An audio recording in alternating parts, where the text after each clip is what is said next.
Once there was a war like none other ever before, a war cloaked in darkness, lit only by the flash of flares and searchlights, the explosions of bombs, and the blaze of burning planes. For the first time in history, a war would be fought in the air and at night. What made it possible was a burst of technical innovation by scientists and engineers, spurred by the quest for victory and the fear of defeat.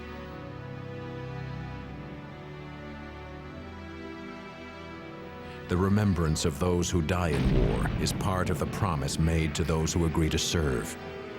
But how can they be remembered if the circumstances in which they died become unknowable? He was out to get us and we were out to get him. It was fair game. He was trying to kill us and we were trying to kill him. A modern schoolboy looking at a suit of armor can imagine the Battle of Agincourt more vividly than he can imagine the trials of a World War II pilot if he's never seen the planes in which they flew. Before the war, the only regularly scheduled aircraft on transatlantic flights was the flying boat, because no one trusted airplanes enough to fly the Atlantic in anything that didn't float. 2 years into the war, planes routinely flew the Atlantic, literally in the thousands. Preserving all that change and innovation was and is impossible. But at war's end, little effort was made to preserve any of it. The Canadian Warplane Heritage Museum at Hamilton, Canada's International Airport is one such place of preservation, reconstruction, and remembrance. But I do remember a stream of white smoke flowing away from that inboard engine. And very shortly, the wing broke away from the aircraft all by itself, went overhead, spiraled down, and the aircraft went upside down and spiraled down through the bomber stream. How it didn't strike other bombers, I don't know. Each airplane type began as an idea, and the way in which these flying ideas followed one another marks an evolution that is only knowable if the aircraft themselves are preserved, not as static relics, but as flying machines. The weaknesses of each that led to the next evolutionary step can then be felt, seen, and appreciated.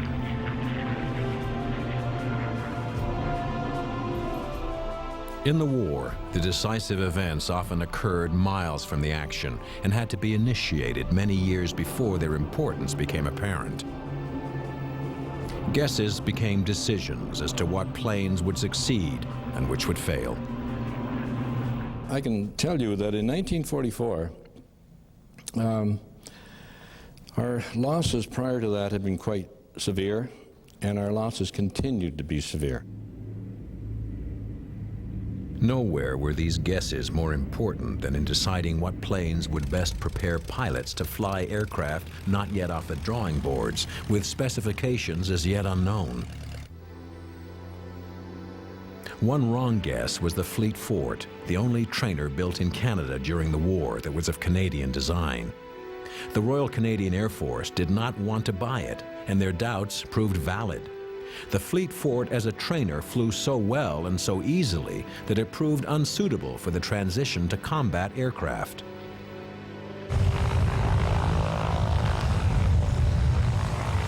Fleet Fort was an experiment as a basic trainer in which the armed forces at the time, they thought that the step from the Tiger Moss or the Cornells was a little bit too big going from them directly into the Harvard. So they came up with the idea that possibly an intermediate trainer would fit the bill and would help ease the transition in a little bit.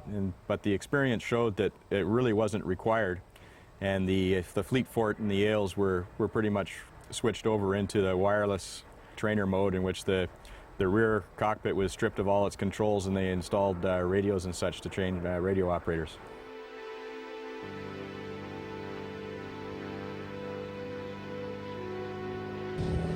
The workhorse of pilot training was the Harvard, named appropriately enough given its teaching role after Harvard University. It became the standard intermediate trainer for both the British Commonwealth Air Training Plan in Canada and the U.S. Army Air Force. It was basically the airplane that that prepared the pilots that were going to be mainly going onto the fighter aircraft, the high-performance airplanes like the Spitfire, the Mustang, Hurricanes, and other fighters of that type. The Harvard, unlike the Fleet-Ford, had enough bad habits to teach pilots to respect the high-performance fighters they would ultimately fly.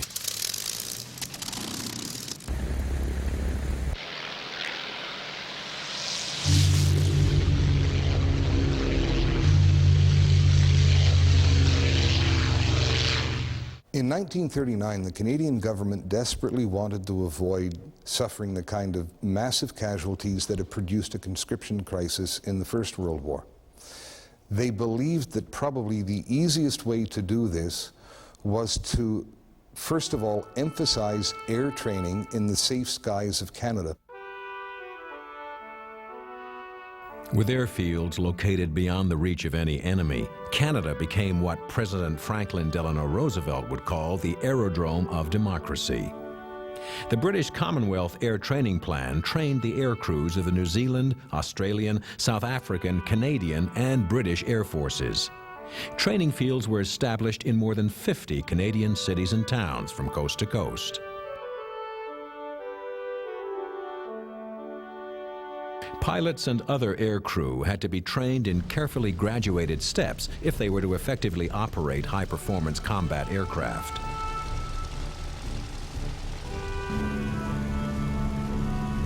Most pilots began with the Tiger Moth, a peacetime aircraft on which they were introduced to basic flying skills.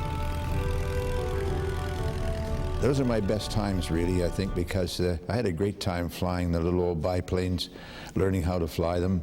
And they were exciting times for me because I was an 18-year-old at the time.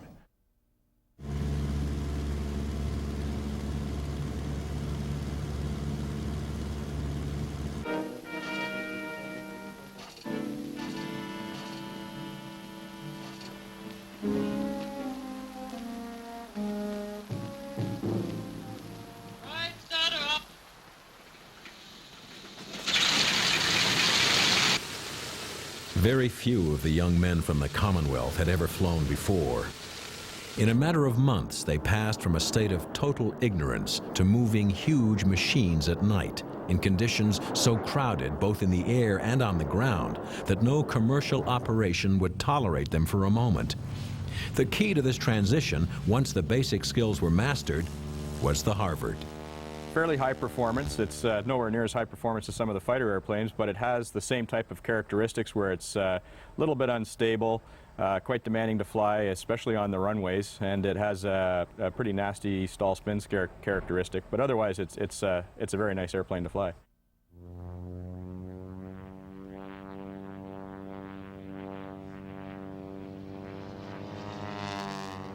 The student would be in the front, the instructor would be in the back, except when they were doing instrument flying, there's a canvas hood in the rear seat that would cover up the rear seat so that the student couldn't see outside, and they would be flying by the instruments in the back seat, and then the instructor in the front could release the hood, and then the student would be going on visual references again. The Harvard had been created as a trainer for war, in contrast to the Tiger Moth, which made its training debut during peacetime.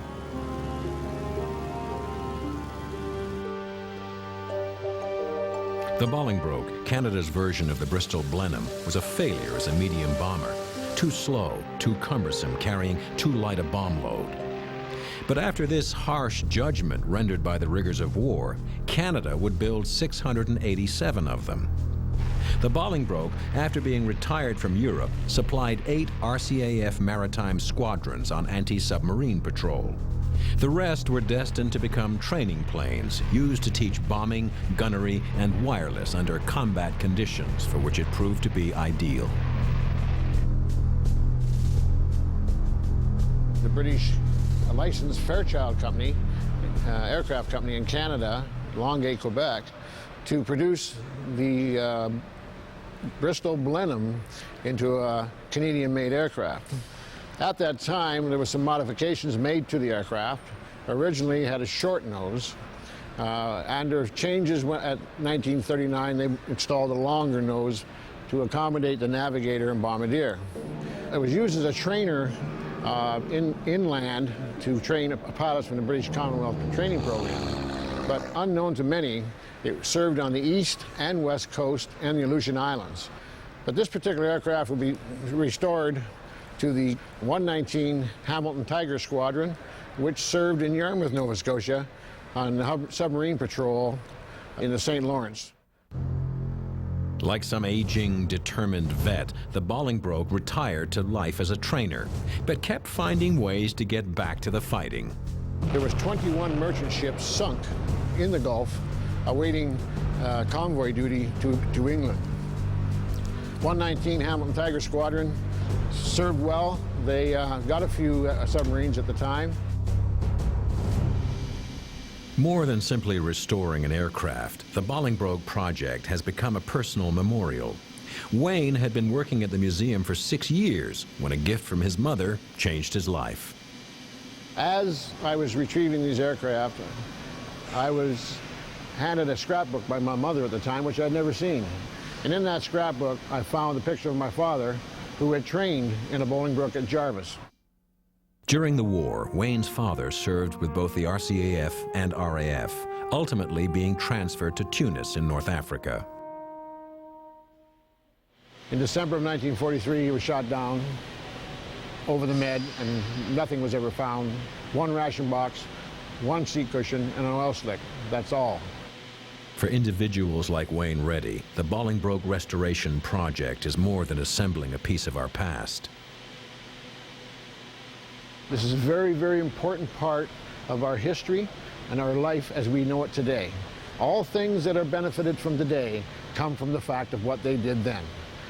So every aircraft that Canadians flew, every artifact we can find is so important to make sure that the people who come behind us will always realize of what they did to be to where we are today. It's so important. The scourge of every U-boat was the Canso, which the Americans called the Catalina. It is seen here in colors as a firefighting aircraft. Operationally, it was painted the color of the North Atlantic. Many believe it was the Canso with the Liberator whose increasing range made it possible to reach the center of the Atlantic from either coast that helped to tip the Battle of the Atlantic in favor of the Allies. This Canso will be restored to the colors and markings of the 165 RCAF Bomber Reconnaissance Squadron and is dedicated to the memory of Flight Lieutenant David Hornell. Bud Hornell, a Manitoban flying a Canso flying boat on reconnaissance, spotted a German submarine. The two exchanged fire and both were hit, but Hornell pressed the attack, sustaining more damage before sinking the U-boat with two well-placed depth charges on either side of it. Hornell had to ditch, and the shattered hull sank immediately, leaving 8 men to occupy one raft. 3 would die in the 24 hours before rescue came. One of the dead was David Ernest Hornell, posthumously awarded the Victoria Cross. The memory of pilots like Bud Hornell comes vividly alive when the Canso skims the wave tops, evoking memories of searching for the wolves of the sea more than 50 years ago. The training planes of the British Commonwealth Air Training Plan were painted a bright yellow so they could be easily spotted in the air and on the ground, where a large number flown by students ended up. Combat aircraft were camouflaged black to blend into the night if looking up, and contoured with brown and green to blend with the ground if looking down. In addition to training and combat roles, aircraft were being pressed into service for roles not even contemplated in the First World War. The world's most successful aircraft in terms of longevity is the DC-3, or in its military designation, C-47, the Dakota. Since it made its appearance in 1935, more than 13,000 have been built, and as recently as 1990, 3,500 Dakotas were still flying worldwide. The Goonie Birds, as they were affectionately called in their wartime role, provided cargo and personnel delivery, glider towing, and parachute drops. They were to the war in the air what the Jeep was on the ground. This particular one is also something special. the second highest lifetime flying miles of all operational Dakotas, 82,000 hours of airtime, and 12 million miles, the equivalent of flying around the Earth 450 times. The DC-3 from the museum was built in 1939, so in terms of remembrance, it is a working reminder of the 3 RCAF Dakota squadrons of World War II. The DC-3 was a civilian design, which, like so many men and women, went to war and then returned to civilian life, something very few aircraft were able to do.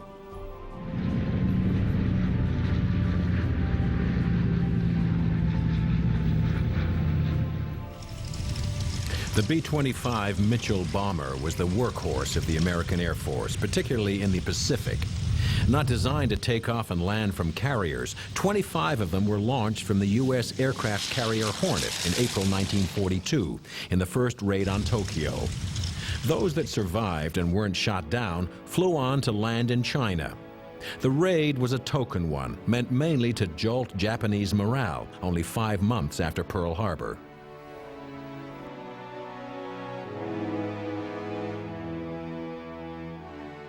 Light bomber, attack bomber, fighter, reconnaissance, and transportation, flying people in and dropping them behind enemy lines. Well, the B-25 was one of the most versatile Second World War aircraft in the fighter role, in the bomber role that we had, and including little things like the carrier takeoff for the first raid on Japanese territory. It's really an airplane that has not been replaced in its role, or couldn't be replaced in its role during the war. At max power, it would certainly wind up to 300, and that in its day was quite a speed for this size of aircraft. Certainly not in the category of necessarily the Mosquito or the Hurricane or the Spitfire, but very, very quick for the size and weight. This aircraft, again, was up to 30,000 pounds gross, and that is a big payload.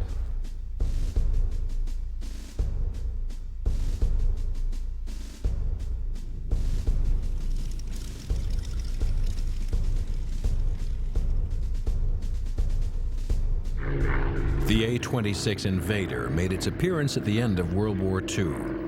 Comparing it to the B-25, it provides an excellent example of how aircraft improved and evolved under the pressures of war. While almost the same size as the B-25, it flew 100 miles an hour faster and carried 25% more bombs. This one was flown by Captain Chester Mathieu of Ottawa in Indochina for the French from 1951 to 1954. It represented a new level of engineering sophistication.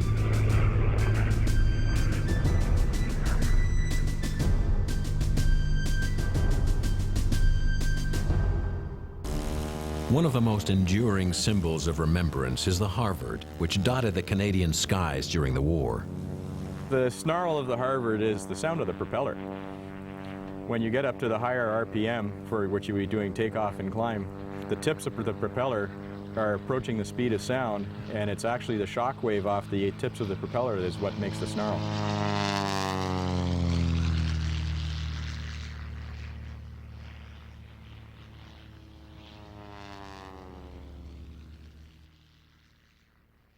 Our whole reason for being is that it's alive. The aircraft fly, you can hear them, you can see them, there's smoke, there's oil, there's hydraulic fluid. There is a place for a static museum. A lot of those aircraft are one of a kind, and I think that when we get down to one of a kind, that maybe those airplanes should be preserved in a static state. The mandate of the museum is to preserve these aircraft in flying conditions so people can see them in the air, which is their natural state. Two of us back in 1971 decided to buy an airplane, high-performance type airplane, and experience the thrill of flying a World War II type combat airplane. We looked around looking for a Spitfire. Of course, everybody wanted a Spitfire. That was the epitome of a World War II fighter as far as we're concerned. We found this Firefly in Australia that, in researching it, found out that there was actually one in North America that was for sale. raised the money and bought the first airplane, which is the Firefly, the same as the one that you see behind me here. We thought it would be one airplane, go and have some fun. But as we got into it, we realized that nobody had preserved aircraft of this type in Canada.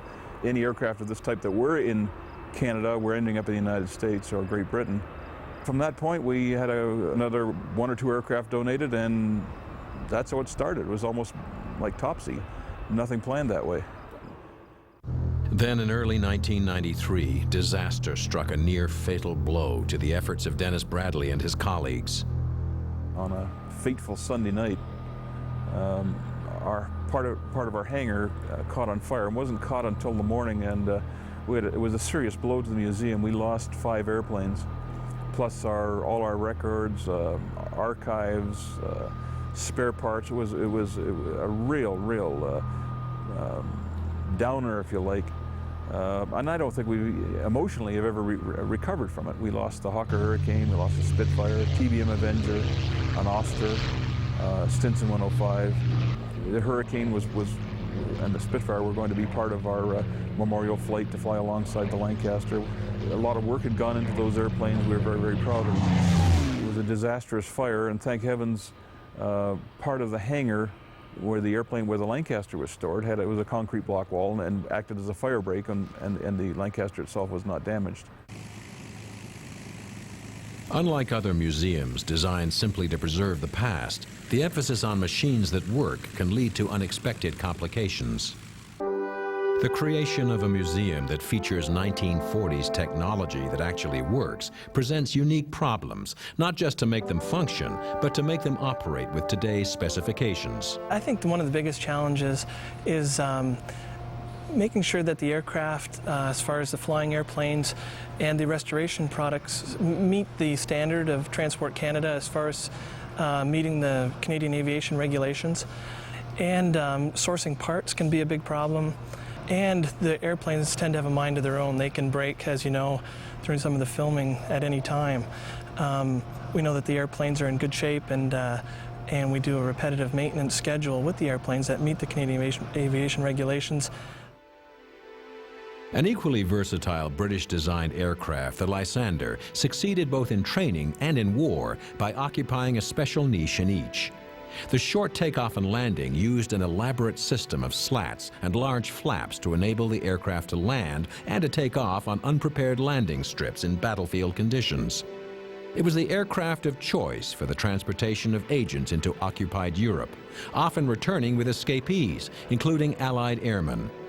Under certain conditions, it could take off in as little as 165 yards, while its slow flying speed made it perfect for towing targets that supplied gunnery practice for trainees. After the war, some of these airplanes were used as crop sprayers across the plains. This one was found in Saskatchewan, and when they found it, it had a tree growing up through it, and it was derelict. A farmer had bought it after the war for whatever reason, usually for the fuel in the tanks. And that's how we found it. There's a group of us who come out on Thursdays and Tuesdays and during the weekends, and my thing is fabric work, but I am sort of the coordinator of the aircraft, and we have many people on different parts of the airplane doing all sorts of things at all times. If we have an original part that's broken, we have to reverse engineer it, supply drawings, get a sample of the material, and then we construct the part.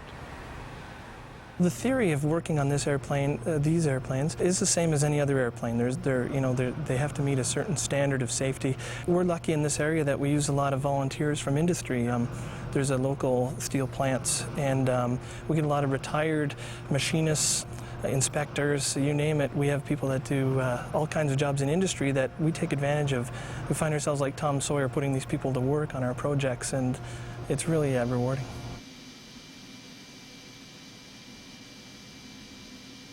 Well, right now we're to the point where we're putting fabric on the surfaces, as you see. The engine is away to an American shop being overhauled. The engine was supplied to us by the National Museum in Ottawa. And we're looking at 2 years at this point.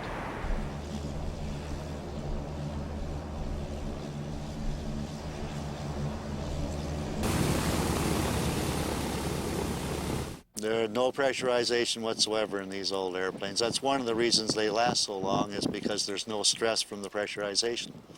Modern airliners, well, for starters, they have air conditioning. They have a great deal of power. They have a nose wheel, makes them easier to maneuver on the ground. It gives them more versatility for taking off and landing in strong winds. When you move the controls in a modern airplane, you're actually moving against a spring, so they tend to be a little lighter and the controls are much more effective. This airplane with its tail wheel is limited when it's really windy, as you probably noticed today taxiing around in it. The controls are moved by muscle power, and they're not nearly as effective as they are with more modern airplanes. But it's a great airplane, nothing wrong with it.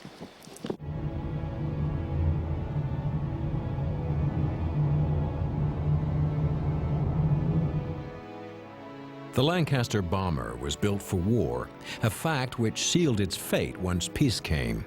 Of all 7,300 of them built, 400 in Canada, there are only 2 left in the world still flying.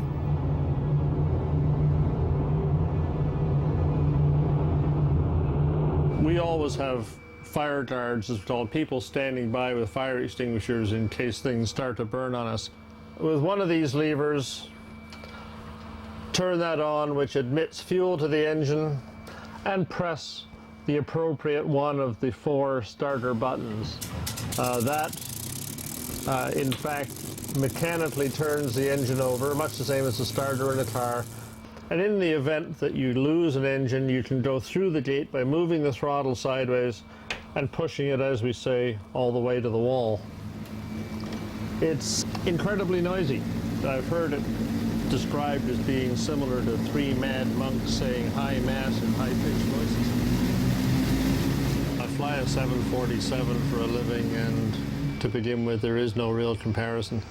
As I mentioned before, there is absolutely nothing automatic about this airplane. It's what we as pilots would refer to as a muscle machine, only in the sense that it does take a lot of muscle to manhandle it around the sky.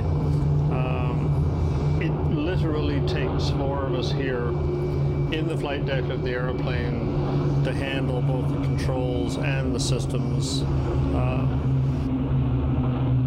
The only air conditioning is by opening the windows. Incredibly hot and uncomfortable.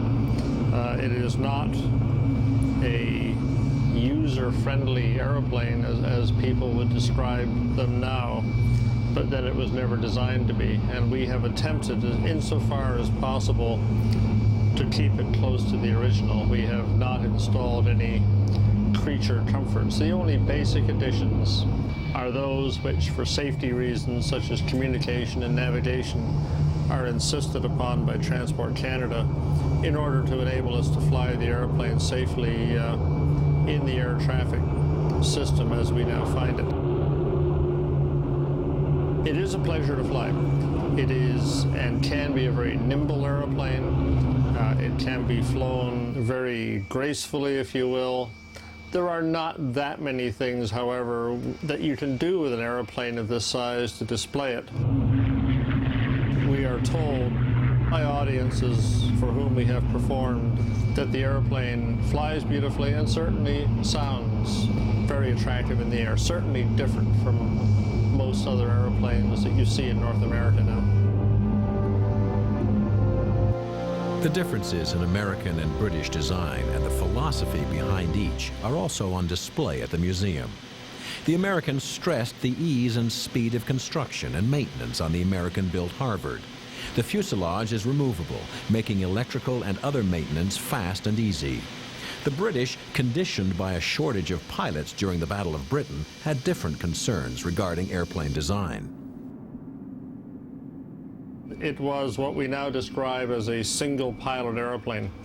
That is, everything around the pilot was designed to be reached conveniently by the one pilot. That is, the trims, which you can see here, the flaps up and down, the wheels up and down, the bomb door lever, which you will probably not be able to see, which is out of your sight down below my left hip, the throttles here, The propeller controls here, fuel controls, etc., as you can see, are all within very easy reach of the one person sitting in this seat. The control column, which is quite obvious, is original. The instrument flying panel directly ahead of the pilot is almost totally original, with the exception of one instrument which was added to bring it up to modern standard. And off to the side, the one modern navigational instrument which we possess. When the airplane is up at the upper end of its speed range, I'd say it's probably equivalent to bench pressing maybe 100 pounds odd or something like that. At the lower end of the speed range, particularly when you're flying in the airport circuit, it can actually be very, very light and docile. The exertion comes particularly when you're flying formation, which requires constant movements of the controls, constant movements of the throttles. The airplane does not respond as quickly as do many of the lighter, more agile fighter and trainer type airplanes, and it can be a really good workout. The airplane was, for its day, a perfectly conventional four-engine heavy bomber. It is the Canadian-built version of an English design. It has a wingspan of just over 100 feet and a length of approximately 75 feet. During the war, they were flown to a maximum all-up weight of 66,000 pounds. At the museum here, for various reasons, we fly the aircraft only to 53,000 pounds. It is relative to modern airplanes, there is absolutely nothing automatic about the airplane. And with the exception of a few of the systems, such as communication and navigation, most of the original mechanical innards of the airplane, so to speak, still exist just as they did in World War II. Whatever judgment the perils of combat failed to deliver to warplanes was often delivered by peace. The aircraft of World War II had qualities perfected during the war, which proved useful in peace. But some, like the high-performance fighters, were simply war machines quickly rendered obsolete as faster, higher performance, and more deadly aircraft were created.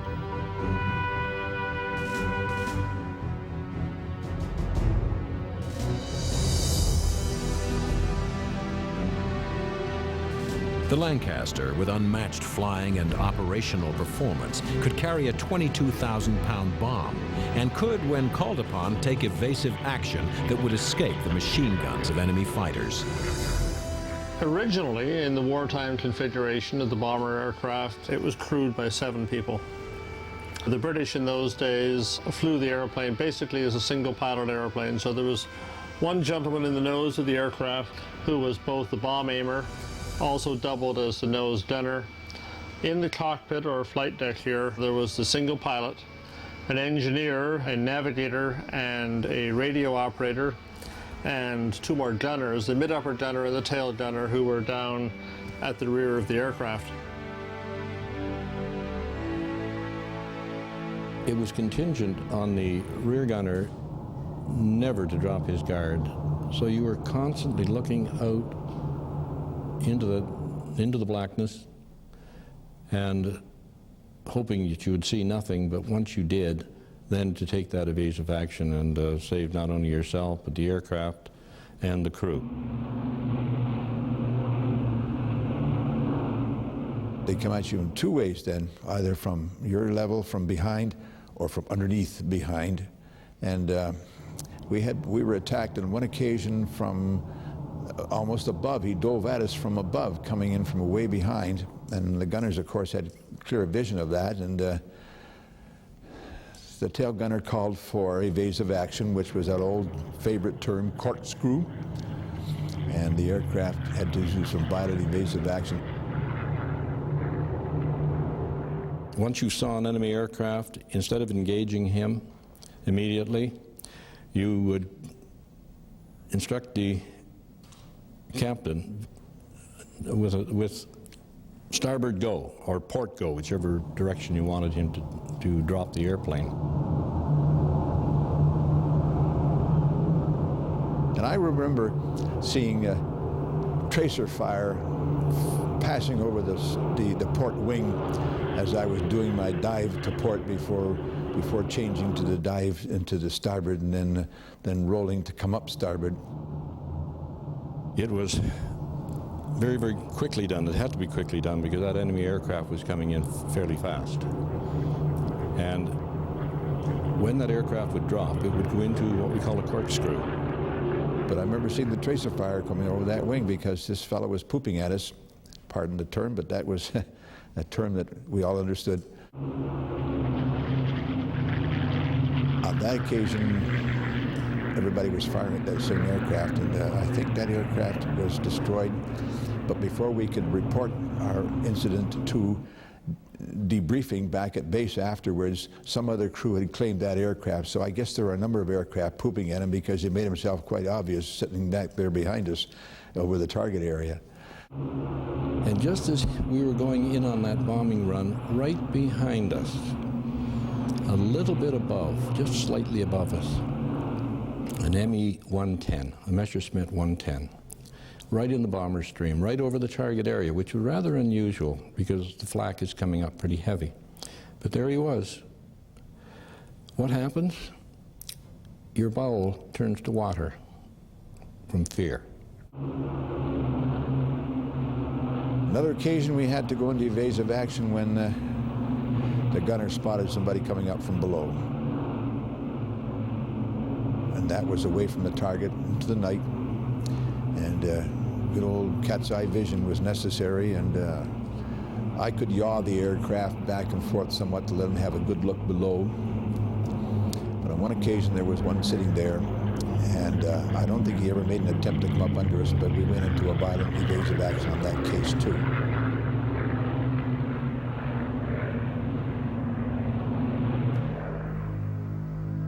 Many of the most heroic deeds of Canadian airmen took place in Lancasters. Whether it was Johnny Fauquier hovering for more than an hour at the destruction of Peenemünde, thus delaying the introduction of the V-1 for 3 months, or Andrew Charles Minarski displaying heroic compassion towards a member of his crew.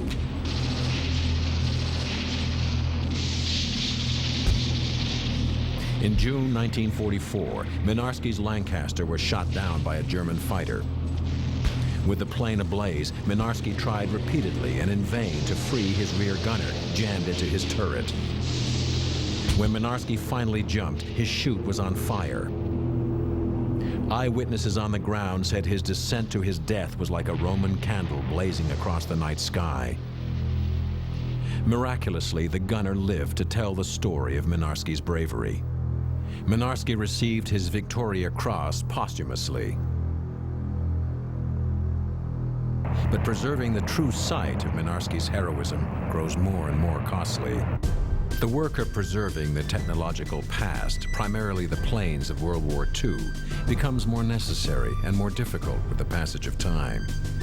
The rarer the planes, the more expensive they become. I guess the single challenge that we are faced with is funding. We can find parts to keep them flying. If we can't find the parts, in a lot of cases we can make the parts. When these aircraft were first retired from the service, the price of them was very, very low. It's gone up to the point now where certain consumable parts are back in production again because the prices are so high. Our biggest problem, and it's an ongoing problem, and it's a problem not just our museum faces, but virtually every museum in the world faces, is funding. There's no money at the government for this type of operation. If there is, it's very, very limited. So we have to do what we can do, whether it be display the airplanes at air displays, or have functions in the hangar, or encourage people to visit. We do whatever we have to do to try and keep the cash flow.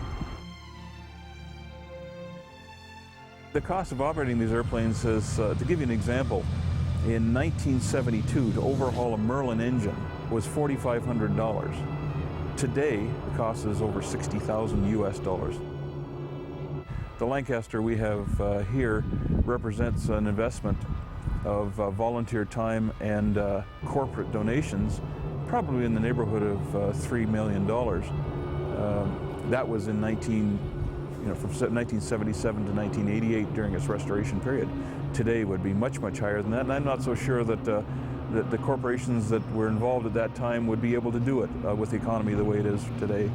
So I think we were lucky to be able to, we're at the right place at the right time to put this airplane in the air, and it certainly has been a rewarding experience.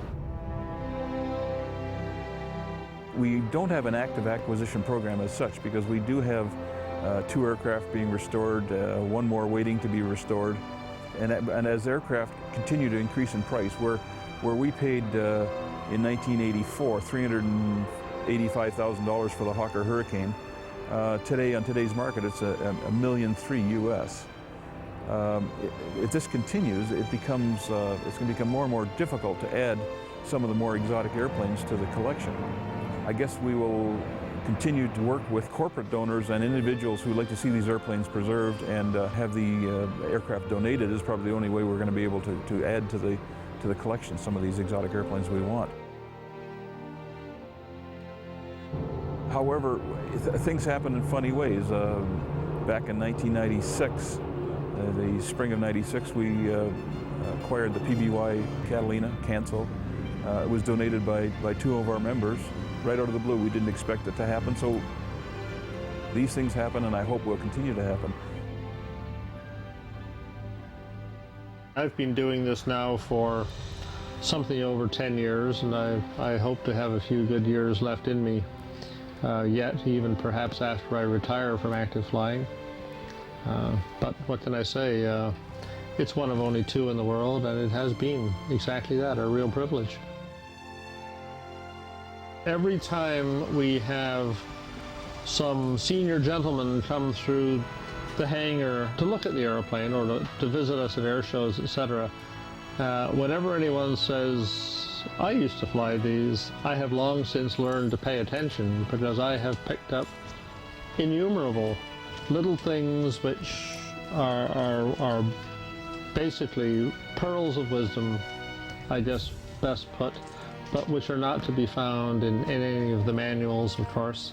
And the sad part is that the calendar is obviously taking its toll, and many of these gentlemen are simply no longer with us. And it's my job, both as a pilot and certainly as the instructor on the airplane, to pick up as much of this as I can, and within the context of our modern rules and regulations, to pass on this knowledge and technique to the gentlemen who will in fact be my successors.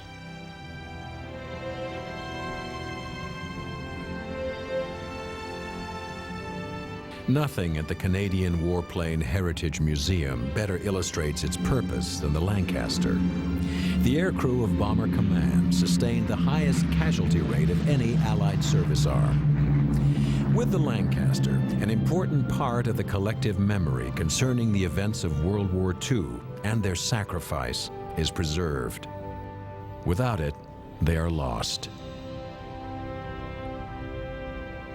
Words and pictures cannot preserve the experience of the thing itself, which is the aim of all remembrance.